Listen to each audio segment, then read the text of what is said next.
Hello Internet, welcome to my channel, or welcome back to my channel. Today we're going to be setting up an enclosure for my Zebra Isopods, the Armadillidium maculatum. So I just have a 15-quart tub here and I have holes drilled all along the sides. The date that I got the isopods, their scientific name and common names. So first things first, we're going to set up a substrate for them. So for this, I don't have like an exact mixture that I use, but it's a combination of a few different things. First is going to be cypress mulch. Just going to take a few scoops of this. And this is also going to act as a food source for the isopods.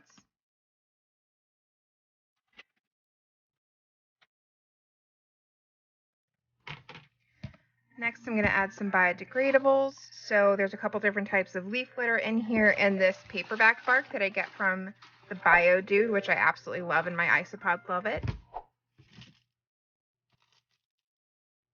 I'm going to add one of these big magnolia leaves. My dairy cow isopods are obsessed with these.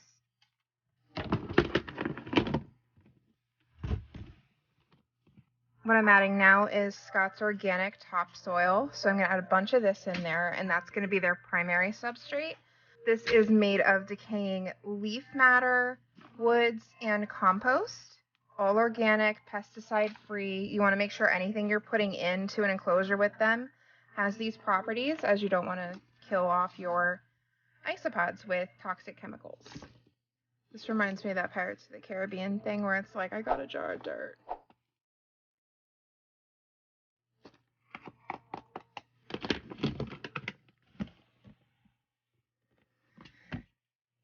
Now I am adding in some Chilean and some New Zealand sphagnum moss. This is going to act as another biodegradable and also as a way to control humidity in the enclosure.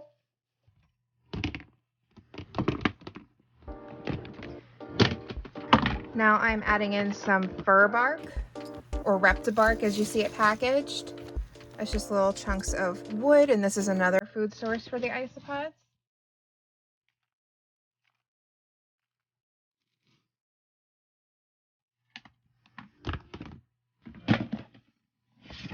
All right, and now we're just going to mix this up.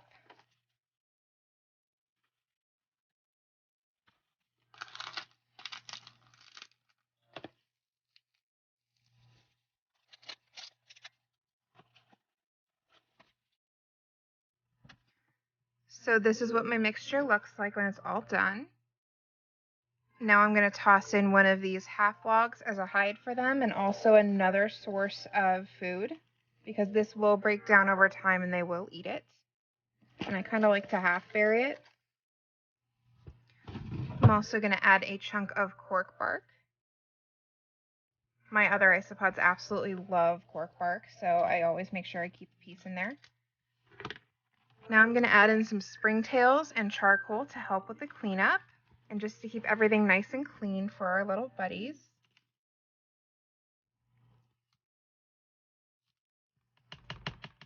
That should be more than enough.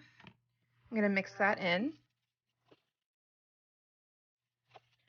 And this mixture, because there's so many different textures happening, it's going to help with aeration of the soil, because it's never going to get super compact unless everything starts to break down, by which point the substrate will absolutely have been changed.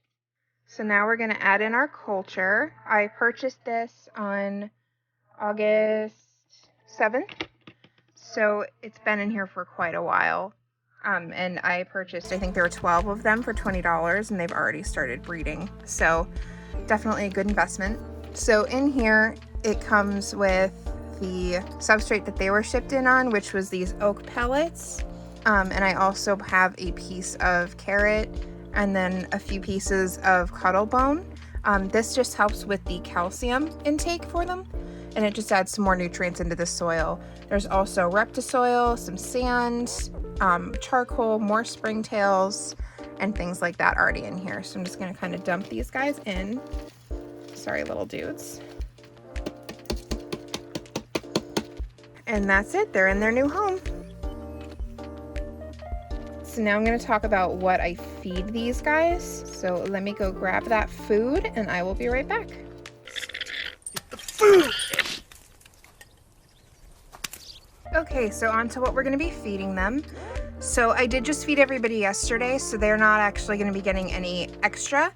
I did put in some of their favorite vegetable, carrots. I noticed that all of my isopods devour carrots, but the second I put in other things like squash or pumpkin, it takes them a lot longer to eat it. I'm not really sure why.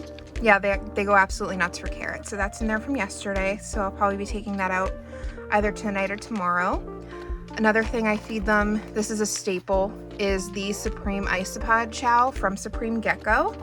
I actually have that bag, and then this is my backup bag because I love it so much. It's fantastic. I would definitely check out Wally's channel and their website. I'll link everything down below for you. So they're absolutely wonderful. There's a ton of information on Wally's website and his channel. Definitely check him out. I also get these other sources of protein for them.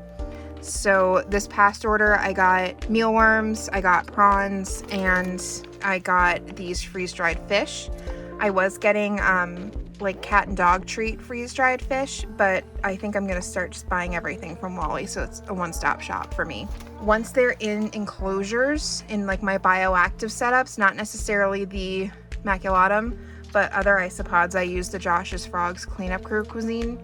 It comes in these little pellets, which you just toss underneath the substrate, and they start to mold and everybody comes to grab some food. And this will be sufficient for the isopods and the springtails. Now, primarily you want to make sure you're feeding your isopods with their substrate. So it's the decaying wood and the plant matter, compost, things like that is their primary source. This is all just kind of supplemental food. I also, speaking of supplements, like to toss in pieces of cuttle bone that I've broken up.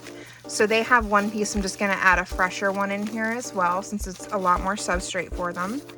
So just this, you can also use crushed up eggshells that you've washed and baked just to kill off any bacterias or anything like that. You don't want that decaying inside your isopod tank. So I'm just going to bury that into the substrate there. And there you go. That's pretty much it. So now just to take care of these guys, just once a week I come in and I mist about half of the enclosure. And I do this for all of my isopods, and I just use different types of ventilation. So for these guys, there is ventilation across every single one of these sides. And then because I have so many different isopod cultures, I stack them, so it's a lot easier for me to do it this way. And I just make sure that I drill holes high enough that they can't climb out. I don't really worry about the fungus gnats or anything like that. I have a ton of bioactive enclosures and live plants. They're in my room regardless. They're not hurting the isopods, and by putting in springtails, that helps combat some of their eggs and larvae and everything. So if you are worried about that, you can get pieces of silk or chiffon or screen mesh. I've seen people use coffee filter and just replace it every once in a while with some hot glue over the holes. But like I said, I don't particularly worry about it. Oh, and another thing to mention about the food is that I only add that supplemental food maybe once every week and a half. I'll add in a little bit of the isopod chow or some of the other proteins or vegetables, things like that. And like I said, everything else comes right from their substrate. So that is it. Here's one of these little guys close up, if it'll focus. No? Okay, cool. So yeah, that's that's pretty much it. Like I said, I'll link everything down below. Definitely check out Supreme Gecko and all of their different isopods. I've actually bought some of my isopods off of Wally as well, and they were all absolutely wonderful. So highly recommend them. The bin's just from Target, and then I just use a label maker and a Dremel to set the rest of the bin up. I almost completely forgot to mention, I am going to be doing a giveaway. So once I reach 1,000 subscribers, I will be doing a giveaway of live cleanup crew for bioactive enclosures. So you can either win a tropical cleanup crew or an arid cleanup crew. I will be sending you isopods, springtails, and other cleanup crew critters for your enclosures. So like I said, once we reach 1,000 subscribers, I will be sending all of that to you overnighted with enough food to keep them in there for a little while until you get everything set up.